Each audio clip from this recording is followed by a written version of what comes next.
Hey there, welcome to Dogs with Big Feelings. I'm Christina Young, certified dog behavior consultant. I help people and their dogs go from frustrated, overwhelmed, and confused to confident, connected, and thriving. If you have an over the top pup and sometimes wonder if you're the only one dealing with this stuff, you aren't alone. And if you feel like you've tried everything and you still aren't sure how to help your dog, you're in the right place. Dream Dog is open for registration until July 27th. Hi, Carly. Welcome to the podcast. I'm happy to have you here. Thank you. I'm happy to be here.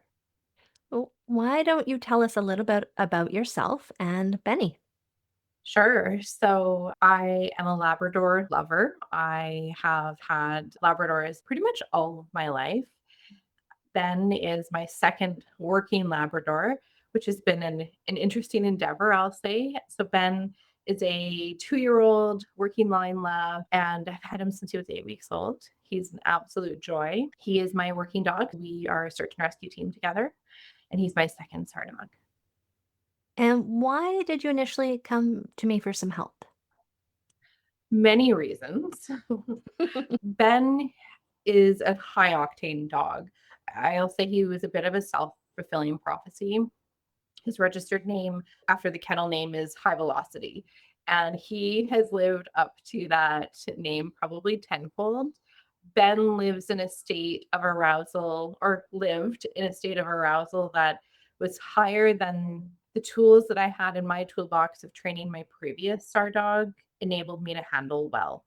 So I knew that I had two choices for Ben. One was that I could, not have the full breadth of experience with him. I could kennel him rather than taking him with me, say, to a patio for lunch, or I could kennel him instead of having him in public or in a group class, whatever it might be. And I knew that I wanted more for him than that. I really wanted the full breadth of experience, and I wanted our relationship to be able to navigate these scenarios together. And my previous dog, Hazel, who is wonderful, she doesn't live at quite the same frequency as Ben. So the tools that I had for her really just didn't enable me to manage him and give him what he needed. So I reached out to you. And I'm so glad you did. How did Ben's arousal affect your daily life with him or your relationship with him or other emotions? What was going on for you living with Benny? Yeah, a lot of frustration. Thankfully, I reached out to you to fix this pretty early on. I think he was just over a year old when we started looking at this more seriously because I knew I didn't want to get to a point where I was resentful of him. That's not the relationship that I want with my dog, especially as a working dog. There has to be a high level of trust, a high level of communication, and all of these different pieces have to come together to be able to work successfully in high pressure environments. And so I knew this was something that I needed to get on top of early, but certainly there was a lot of frustration. There were situations that I would avoid taking him to. Group obedience at courses, for example, was a situation that I dreaded. And it was sort of that pit in my stomach where I thought, like, let's just get through this. It wasn't a let's do this really well together as a team. It was a let's just get through this because you're going to scream at me the entire time. And I can't think or focus when I'm being screamed at by a dog. So frustration, I think, would be the biggest emotion that I was feeling, and sadness, like sadness for him, but also for me because we weren't experiencing life together like I wanted to. Yeah. Yeah. Yeah, You're missing out on things that you were looking forward to when you brought home a puppy. absolutely. Yeah. And I think we kind of covered this, but what made you reach out for help? Yeah, I think the overarching sentiment that I wanted more for him. He is a phenomenal dog. And with Hazel, there are certainly things that I don't do with her. Like even to this day, Hazel's not a patio dog. Hazel's not a dog because of my training that I can take to a patio and have her lay calmly and have the skills to settle. It's not so much the settling, it's the demand barking. with her that I didn't address as a trainer. And so I knew that I wanted that with Ben. I wanted to be able to do those things with him. So that was the biggest driver. And once we started training, was there a moment where something clicked for you with Ben? I laugh because I remember so distinctly you suggesting this to me. And I actually said to my husband after the call, I said, there's no way this is going to work. And you were right. Yeah, it was on one of our Dream Dog weekly calls, and nothing that we had really tried was working with him for settling. He didn't realize that like barking wasn't helping. He didn't realize that there was no path to reinforcement in that moment of me asking him to do something that didn't involve actually doing something. You had suggested for me that I use touch to calm him. And Ben is such a high octane dog that my thought and what I know of him, I thought touch would actually send him the opposite way. I thought touch would send him spiraling. I did the homework and I just watched those videos the other day, actually, of our very first time trying touch settling at a local park. And it didn't go well, of course. And and I thought to myself after that, I'm like, I was right. This is not going to work. But yet I thought, no, she has to know what she's talking about. So I went back and I did it again and I did it again and I did it again. And something just shifted within us both that it was like he connected to me instead of the environment around him. And he actually realized like I was there to support him regulating his emotions. And what an interesting piece is now is that I see him seeking out touch as a regulation modulator. Like when he's over aroused, he looks at Yeah. me and comes to me for touch because he knows that's one of the tools to help him lower his arousal. Yeah, it's pretty cool. It's so cool when you see them connect the dots on it. And because it's a co-regulation thing, it's not just the dog, it's both of you. And Yeah. that is so powerful for many things in your relationship going forward. And I had to learn this the hard way with my boy Enzo, the same idea, like more food or more training just ramped him up. And I remember teaching Enzo to take a breath with food. And I accidentally taught Enzo to hold his breath and flare his nostrils. And I saw Oh, Ben kind of in the same trajectory that he could go like, I have to be working all the time. yeah. And the things that I worked with Enzo later in life that I wish I had known when he was young, like Ben, those are the things that are going to help these dogs. It's not necessarily for dogs who love touch, who are seeking touch immediately for affection or reinforcement. Mhm. It's using touch as co-regulation, which is totally different than we're used to thinking of touch in a training sense or a relationship sense. Yeah, and Ben's an affectionate dog, and I know he likes touch. He likes to be close to me. We joke he's the biggest lap dog that we have, right? He's a 60-pound lap dog. He loves to be close to me. But typically when he's working, we have another saying, it's like, "Can't talk working." And it's it's also kind of in the same thread because that was where my brain needed an adjustment, is that he had to learn that when he was settling, he's not working. And I do truly believe that he knows that now. Like that's been the shift, was that he's not just regulating his arousal. He's learned that in this moment where I'm asking him to lay down and not scream at me and relax, maybe flop on a hip, he's truly not working. There is nothing for you to do in this moment, and that's okay.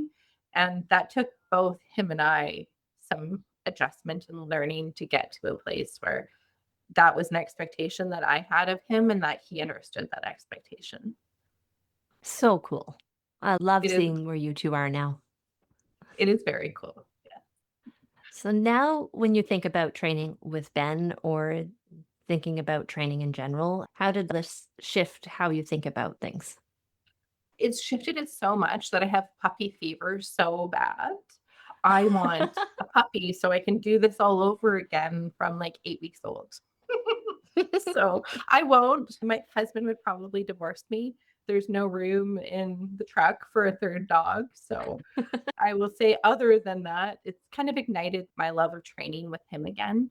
It makes me excited to do things with him because I don't have to wonder, how am I going to manage him? What treats do I need to bring or what tools do I need to have? How am I going to keep this from being a disaster? Like, I don't really question scenarios that I put him in now. So it's really exciting. It's opened up a lot of doors because I feel like we can tackle all of these things because he has these regulation tools that he didn't have before. So I have a bit of a training bug right now with him. He's currently on rest for an injury. So we're doing a lot of brain games and brain activity. And I find right now he's utilizing these regulation skills because he's on reduced exercise. He's handling it pretty well. I don't know that he would have handled this well had he not learned these regulation skills prior to. Yeah. It's nice that he has those skills going into quite a few weeks of really restricted exercise. Yeah, yeah. So we're doing a lot of really fun little training pieces, which I think I would have been really worried to do before because an under-exercised dog trying to do low physical activity things, like Ben's a guy that he loves to run. Like he just wants to be free and to run and to explore independently. And that's what he thrives off of. And he doesn't have that right now.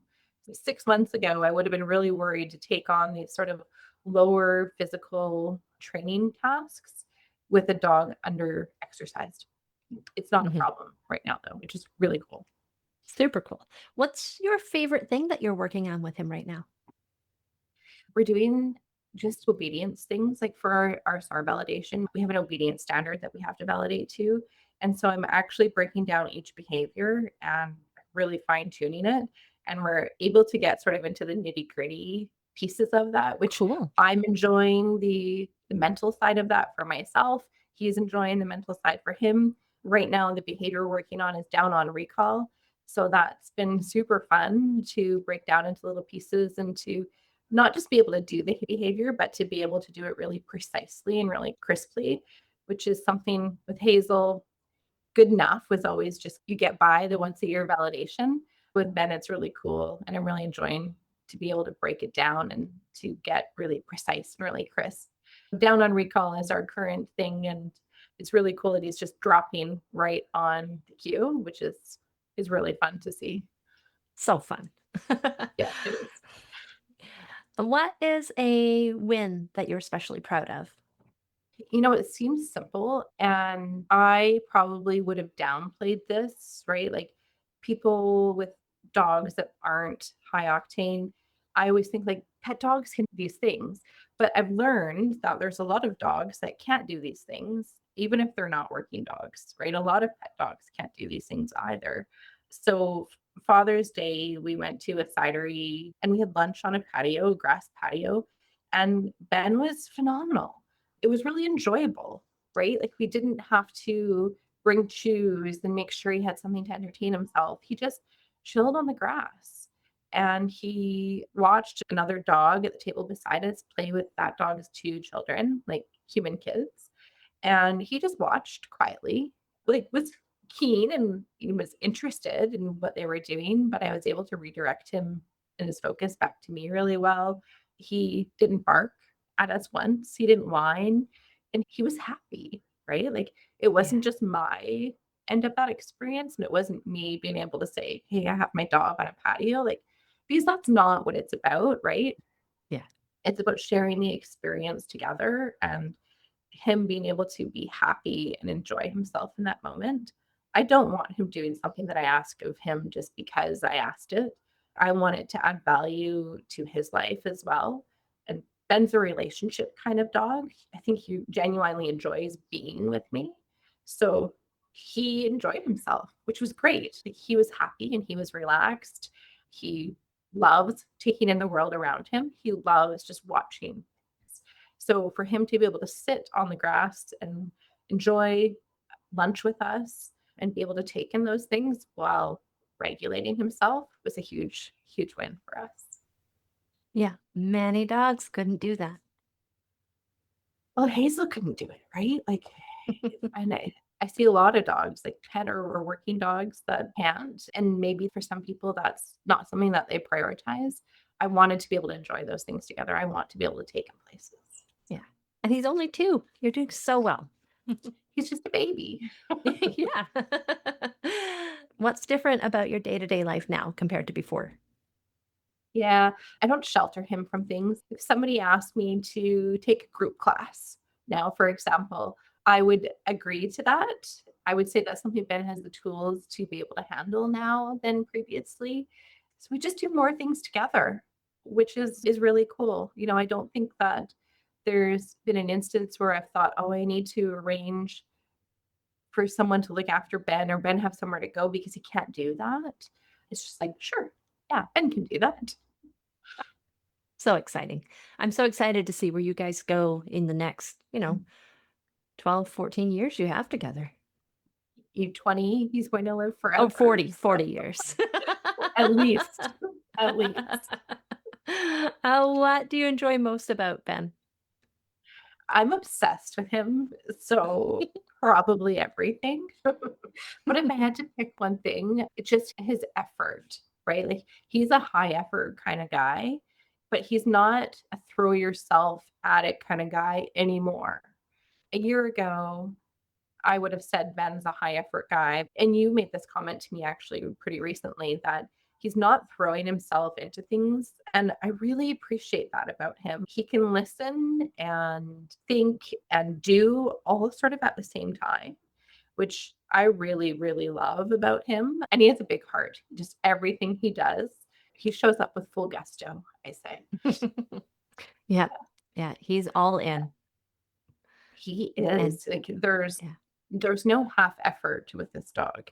Whether it's a behavior that I want him to do or that I don't want him to do, he definitely does it all in. And do you have any advice for someone who's struggling with their dog's behavior right now? Yeah, a couple of things, but mainly don't be afraid to ask for help, especially if you're somebody that has a bit of a history training dogs and you've done it well before with a different dog. Each dog is so different, and Ben really taught me that the tools that I had for Hazel, who is a phenomenal dog, weren't the right tools for Ben.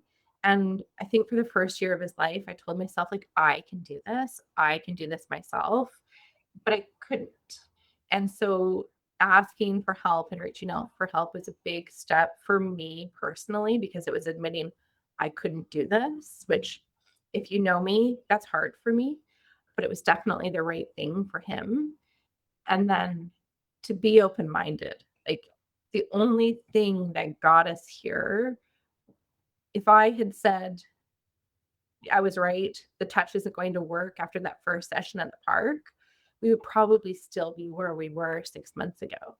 But the Mhm. fact that I was willing to stay open minded and trust the process of this thing that I didn't even think was going to work, that it would work, that's another big piece.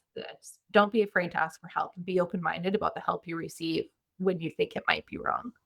And if someone's on the fence about getting help, what would you want them to know? Oh, just how much it can change your everyday life with your dog. Like how much more fulfilling the relationship can be. It's a lot of work. Like the amount of hours that I put into just going somewhere and doing nothing with my dog. Like it if I tallied those up over the last 6 months, it's probably more than I care to admit, but it's been so worth it. So just don't doubt the process and know that the effort is worth the result. And to wrap up on the lighter side, what is Ben's funniest quirk? I laugh because I didn't even really realize it was sort of a quirk. Hazel sleeps on the bed with us at night, and she's like, you could not get that dog off the bed if you tried. Like, this is Hazel's bed first, and then mine and my husband's second. Ben, however, is not a bed sleeper. He runs a little bit hot. He prefers to sleep on the floor. But in the morning, like clockwork, every morning at 6 a.m., Ben jumps up on the bed.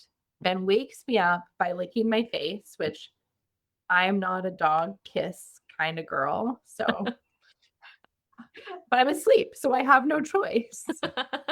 But then, immediately following the huge kiss up the side of my face, he noses his way under the covers, sort of at my shoulders, and he literally dive bombs me, like does like this upside down flip and wiggles his way underneath the covers on his back. And then he lays there for 20 minutes, half an hour, like literally little spoon until he gets too hot and then he leaves.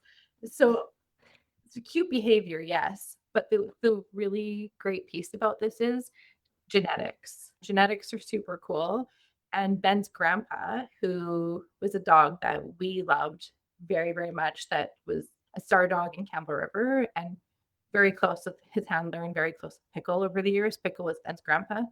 Pickle did the exact same thing for his entire life. So genetics are super cool. So it's not only a quirk, but it's an inherited quirk, which is just wild to me, genetics. But it's a pretty cool little behavior that he has. Perfect. Well, thank you so much for joining me and sharing your journey with Ben. Really appreciate you sharing everything you've been through and the things that worked and the things that changed for you and Ben. Is there anything you want the listeners to know before we wrap up? No, I think we've covered it. Just do it. Go do it. It's worth it. Perfect. And that's a wrap for today. Thanks for being here. Life with a big feelings dog isn't always easy, and I'm really glad you're part of this community. If this episode helped, share it with someone else who's in the trenches, and head over to positive.dog for more support. And when you're ready to go deeper, check out my program Dream Dog. It's built specifically for people with dogs who have big feelings. Join the waitlist to be the first to hear about our next enrollment. www.positive.dog/dreamdog. See you soon.